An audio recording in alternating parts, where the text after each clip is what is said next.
Controlling parents का आज तक सबसे एक्सट्रीम केस कौन सा है आपके पास? अच्छा, मैं शहर वगैरह हज़फ करूँगा फॉर प्राइवेसी बेसिस, ठीक है। एक बच्चे का एक केस है जिसमें वो बच्चा बड़ा मशहूर केस था कि उस बच्चे ने अपनी माँ को मारा, ठीक है। मुझे जब फ़ोन किया, मेरे एक स्टूडेंट है मेरे, उन्होंने मुझे फ़ोन किया उस इलाके से कि सर ये केस है एक, और ये बच्चा अपनी माँ को अक्सर मारता है, ठीक है, तो इससे ज़रा आपको सेशन कराना है।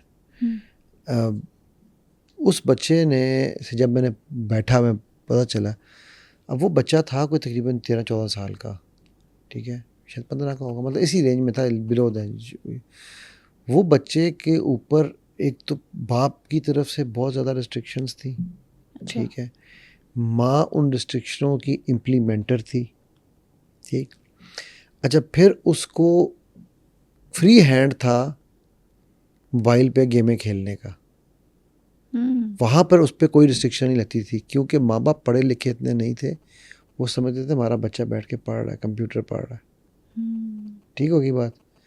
अब जब आप एक्स्ट्रा कंट्रोल्स डालते हैं, आप अपना लेवल एलिवेट नहीं करते हैं, ठीक है, और आपने एक्स्ट्रा कंट्रोल्स डाले हैं जिनको आप डंडे से इम्प्लीमेंट करवाना चाहते हैं, तो फिर उस गेम ने, और ये मैं आपको वो बता रहा हूँ जो उसके मुहर्रिकात which led him to that, उस गेम खेलने की वजह से, पबजी वैसे और ब्लू व्हेल, ये 2 गेम्स ऐसी हैं जिससे दुश्मनी हो ना, जिस उसके बच्चे को इन गेमों पे लगा दो, ये एक्चुअली आपके माइंड को, अब तो ये साबित हो चुका है वह, ये माइंड को फिज़िकल मफलूज करती हैं, ठीक है।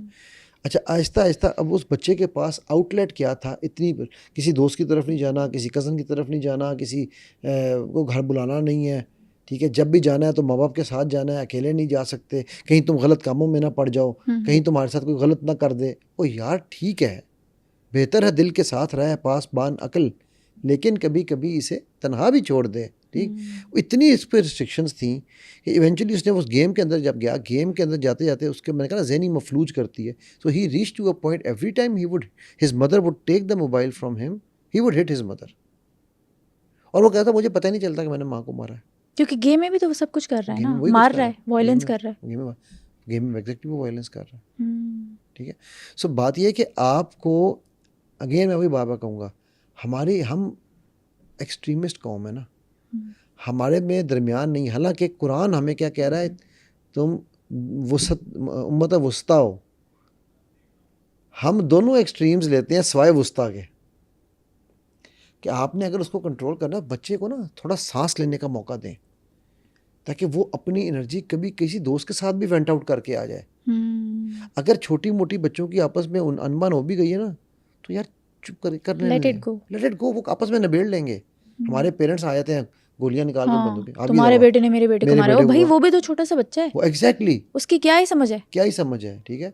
तो वो मैं ये कहता हूँ कि वहाँ पर आप उनको, जो उनके ऊपर एहसान कर रहे हैं ना उनकी प्रोटेक्शन का, वहाँ एहसान मत करें, उनको ट्रिक्स ऑफ सर्वाइवल सिखाएं, उनके लिए सपोर्टिव खड़े रहें, बट यार let them learn how to resolve conflicts. Conflict resolution इन बच्चों को, ओवर पैम्पर्ड बच्चों को नहीं आती। और जो अंडर कंट्रोल बच्चे हैं, they produce conflicts. So problem ज़्यादातर कहाँ आती है, जब दोस्तियाँ यारियों में एक दोस्त जो है वो ओवर प्रोटेक्टेड है और एक दोस्त जो है वो कॉन्फ्लिक्ट मेकर है। अब ये इसके पीछे लगेगा तो काम ख़राब है, और ये इसको लाजमी खींचेगा ही खींचेगा। सो आप, over protection makes them cowards, ठीक है, एंड एक्स्ट्रा आज़ादी, बाउंड्री लेस होना मेक्स देम अग्रेसिव, और लड़ाइयाँ करते हैं वो, एंड मेकर ऑफ दैट मिसचिफ, ठीक है। तो इसलिए ये मैंने जो आपको एग्जांपल कहानी की उसकी जो स्टोरी सुनाई है, उसने अपनी माँ को मार दिया, माँ को मारा, सोचो ना, एक गेम की वजह से उसने अपनी माँ को मार दिया। असल में उसका गेम, उस बच्चे का मैं ब्लेम नहीं दे सकता, हाँ, बच्चे की तो कोई गलती नहीं है, क्योंकि 14-15 साल के बच्चे को कुछ नहीं पता होता उस चीज़ के बारे में। आप एज पेरेंट, ये आपका फ़र्ज़ था ना कि आप उसको देखते कि यार वो हम, क्योंकि देखो एक बात है ना, मैं अभी आकर आपका गला दबाना शुरू कर दूं, जब आपका सांस घुटने लगेगा तो आप क्या एहतराम, मेरे एहतराम में बैठी रहोगी? कभी नहीं। फिर तो आपके, मैं भी डिफेंस के लिए कुछ करूंगी, जो भी चीज़ हाथ में आएगी आप उठा के चाहे चाकू ही मुझे मार दो। हाँ, करेक्ट। तो उस बच्चे को जब आपने इतना कंट्रोल कर लिया हुआ था कि भाई वो किसी से नहीं मेल मिलाप कर सकता। मैं एक और आपको एक छोटी सी एग्जांपल देके बताता हूँ। मेरा एक दोस्त है, वो he is known as one of the world's best hypnotists, ठीक है। अच्छा। He is 58 years old now. तो वो बल्कि मुझे इंटरेस्टिंग स्टोरी उसकी, ओपरा विनफ्री ने उसके ऊपर पूरा शो किया हुआ है, ठीक है। माशा। तो वो मुझे कहने लगा, कहता है कि Ali, I was a couch potato up until 44, ठीक है। काउच पोटैटो कहते हैं कि आया, खाया, बैठ गया। हालांकि he is a very smart man, अच्छा। ठीक है। और वो कहता है आई वेट, अब किलोज के हिसाब से अगर मैं देखूँ तो उसकी हाइट है तकरीबन 5 फीट 5 इंचेस और उसका वेट था तकरीबन कोई 170-80 किलो। सो आप इमेजिन कर लो, एक फुटबॉल घूम रहा है, ठीक। अब वो कहता है कि ये मुझे शुरू कहाँ से, बिंज ईटिंग, इसे हम कहते हैं बिंज ईटिंग। बिंज ईटिंग होता है बस हर वक्त कुछ ना कुछ खाते रहो, ठीक है, जो मिला।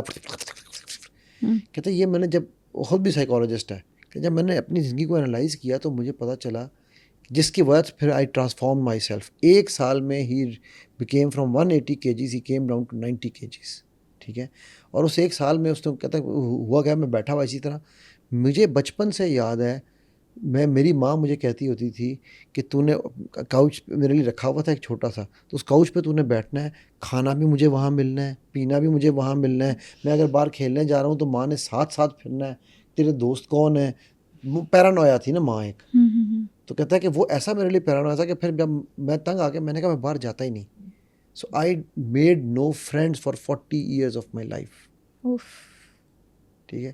Because all I had was my best friend was TV, eating and my couch.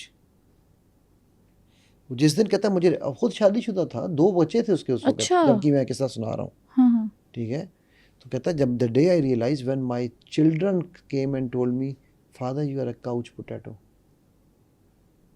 कहता that was my eye opener. So you need to get up, we are becoming like you. ये तो अमरीकी बच्चे थे ना, वो, उनमें हिम्मत थी कहने की। हमारा बच्चा आगे कहे ना father you are couch potato, फिर जितना वायलेंस होगा हम भी फिर देखेंगे। तो वो सारे चॉपिंग चॉपिंग शेफ बन जाएंगे सारे।